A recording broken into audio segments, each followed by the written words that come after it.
जी, आगरा से। महाराज जी, आजकल बहुत बार प्रश्न आ रहा है कि मैं सबके साथ अच्छा करता हूँ या करती हूँ, फिर भी मुझे बुराई ही मिलती है।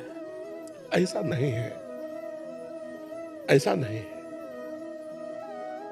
ऐसा नहीं है। कोई ऐसे भ्रम में न रहो। हाँ, कुछ समय तक ऐसा लग सकता है आपको, क्योंकि पाए जान जगत में सब जन कपटी कुटिल कलयुगी तंच। कलयुग के द्वारा सबकी बुद्धि ग्रसित है, सबकी बुद्धि स्वार्थ से युक्त है।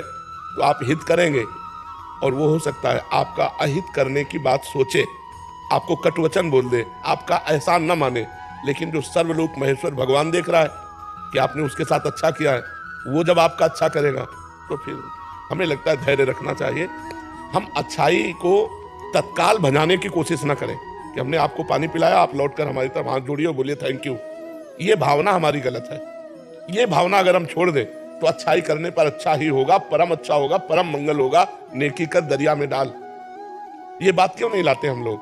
हम लोग ऐसा क्यों चाहते हैं कि हम इसका हित किया तो ये हमारे आगे झुके, ये हमारी बात माने? क्यों हम चाहते हैं? ये हमारी कमी है, इसीलिए दुख होता है। इसीलिए दुख होता है।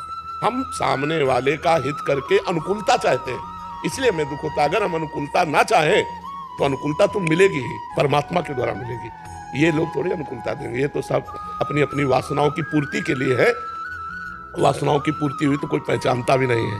और हम चाहते कि हमने ऐसी परिस्थिति में इसका सहयोग किया या और भी बहुत तरह से हित होता है, लेकिन सामने से हमें रिस्पॉन्स नहीं मिली तो हमको परेशानी महसूस होती। तो सबसे समस्या हमारी ये है रिस्पॉन्स, इसको हटाओ। ये सामने वाले से जो अनुकूलता प्राप्त करने की बात है, सबसे बड़ी कमी है। परमार्थिक पुरुष तभी दुखी होता है जब उसमें कोई गलती होती है। सवाल अगर सही हल हो जाएगा तो आपको आनंद की प्राप्ति होगी। इसका नाम अध्यात्म है। ये कभी, इसका परिणाम कभी गलत नहीं होता, इसका परिणाम मंगलमय होता है, क्योंकि भगवान मंगलमय है ना।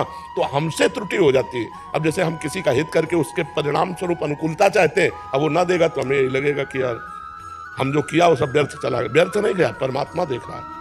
सच्चे परमार्थी तुम हो अगर हित करने वाले, तो तुम्हें केवल भगवान से चाह करनी चाहिए कि अनुकूलता तो भगवान देगा। ये क्या देंगे? हमें भगवान ने अवसर दिया, हम इनको अनुकूलता दे देते, अनुकूलता की मांग नहीं करते। तो देखो अभी हृदय आनंदित हो जाएगा।